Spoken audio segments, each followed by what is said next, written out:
Hello friends, welcome to circlecourse.com। इसमें MP में सब इंजीनियर का वैकेंसी का एग्ज़ाम डेट के बारे में मैं बात कर रहा हूँ।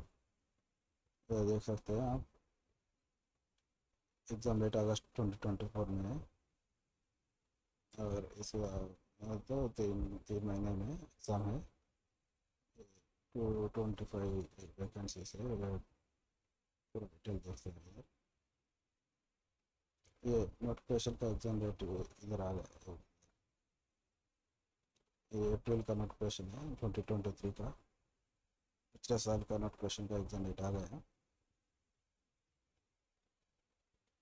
आप ये कैलेंडर में देख सकते हैं, एमपीपी कैलेंडर। ये ग्रुप 3 सब इंजीनियर एंड अदर पोस्ट का रिक्रूटमेंट टेस्ट का एग्जाम डेट अगस्त 2024 में। इधर आप देख सकते हैं, फीमेल हेल्थ वर्कर के लिए जुलाई 24 में, नर्सिंग सिलेक्शन टेस्ट में जुलाई 24 में, और सेकेंडरी टीचर के एग्ज़ाम भी अगस्त 24 में। ग्रुप 1 सब ग्रुप 3 अक्टूबर में, ग्रुप 2 सब ग्रुप 3 नवंबर 24।